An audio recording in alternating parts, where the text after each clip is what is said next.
कालिदास, अज्ञान से महाज्ञान तक की अद्भुत यात्रा। आज हम बात करने जा रहे हैं उस व्यक्ति की जिसे संस्कृत साहित्य का शिखर कहा जाता है, जिसके शब्दों में इतनी शक्ति थी कि वे आज भी हजारों वर्षों बाद गूंजते हैं। वो थे महाकवि कालिदास। लेकिन क्या आप जानते हैं, जिस कालिदास को आज महाकवि कहा जाता है, उसका प्रारंभिक जीवन एक साधारण, बल्कि कहें तो मूर्ख कहे जाने वाले व्यक्ति जैसा था। आइए जानते हैं अज्ञान से ज्ञान तक, अपमान से सम्मान तक की इस अद्भुत यात्रा की कहानी। अध्याय 1, अज्ञान और उपहास का जीवन। कालिदास का जन्म कब और कहाँ हुआ, इसके बारे में इतिहासकारों में मतभेद है, लेकिन यह माना जाता है कि वे गुप्त वंश के काल में लगभग 4वीं से 5वीं शताब्दी के बीच हुए थे। उनका बचपन जंगलों के पास एक साधारण ग्रामीण परिवेश में बीता। कहा जाता है कि वे प्रारंभ में निरक्षर थे, न पढ़ना आता था न लिखना। गांव वाले उन्हें मूर्ख और अज्ञानी मानते थे, यहाँ तक कि लोग उन्हें मजाक का पात्र भी बनाते थे। एक कथा के अनुसार एक बार उन्होंने पेड़ की जिस डाली पर बैठे थे, उसी को काटना शुरू कर दिया, जिससे वे गिर पड़े। लोगों ने हंसते हुए कहा, इससे बड़ा मूर्ख कोई नहीं हो सकता। लेकिन किस्मत को कुछ और मंजूर था। अध्याय 2, विवाह और अपमान। कुछ पंडितों ने एक उच्च कुल की विदुषी कन्या का विवाह किसी महान ज्ञानी से कराना चाहा, लेकिन इस योजना में छल छिपा था।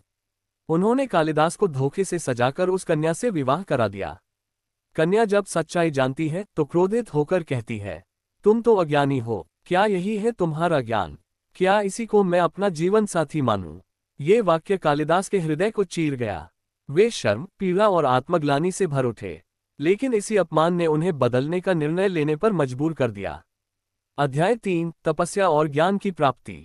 अपमानित कालिदास ने सब कुछ छोड़ दिया और जंगलों की ओर चल पड़े। वे एक ही प्रश्न से जूझ रहे थे, क्या मैं सच में मूर्ख हूं? क्या मैं कुछ नहीं कर सकता? उत्तर उन्हें भीतर से मिला, तू कर सकता है अगर तू ठान ले। कहा जाता है कि उन्होंने महाकाली की कठोर तपस्या की। मां काली उनकी भक्ति से प्रसन्न होकर प्रकट हुई और उन्हें वरदान दिया, जा, तेरा मुख अब ज्ञान से भर गया है, तेरी वाणी से अमृत बहेगा। अध्याय 4, कालिदास का नवजन्म। अब कालिदास पहले वाले व्यक्ति नहीं थे। वे लौटे तो उनकी आंखों में तेज था, मुख से ज्ञान की गंगा बह रही थी। अब उन्होंने संस्कृत भाषा में काव्य, नाटक और ग्रंथ लिखने शुरू किए, ऐसे ग्रंथ जो आज भी अमर हैं। उनकी प्रमुख रचनाएं हैं: 1, अभिज्ञान शाकुंतलम, कालिदास का कालजयी नाटक जो प्रेम, त्याग और पुनर्मिलन की अद्वितीय कथा है। 2, कुमार संभवम, भगवान शिव और पार्वती के विवाह और कार्तिकेय के जन्म की कथा।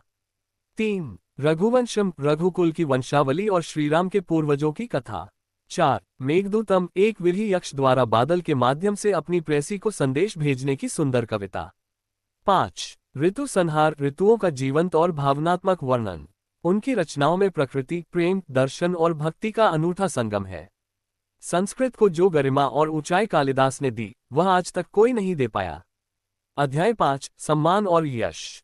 अब वही कालिदास जो कभी हंसी के पात्र थे, राजदरबारों में सम्मानित होने लगे। राजा विक्रमादित्य के नवरत्नों में उनका स्थान था। देश विदेश से लोग उन्हें सुनने आते थे। संस्कृत साहित्य का सूर्य बन चुके थे वे। उन्होंने दिखा दिया कि एक मूर्ख कहलाया जाने वाला व्यक्ति भी यदि संकल्प करे तो महानतम बन सकता है। अध्याय 6, प्रेरणा और संदेश।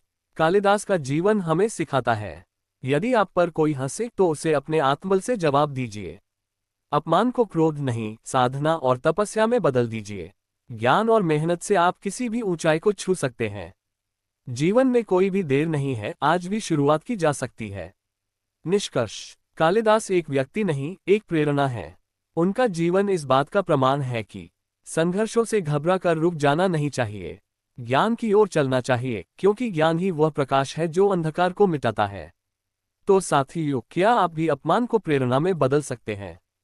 क्या आप भी कालिदास की तरह खुद को पहचान सकते हैं?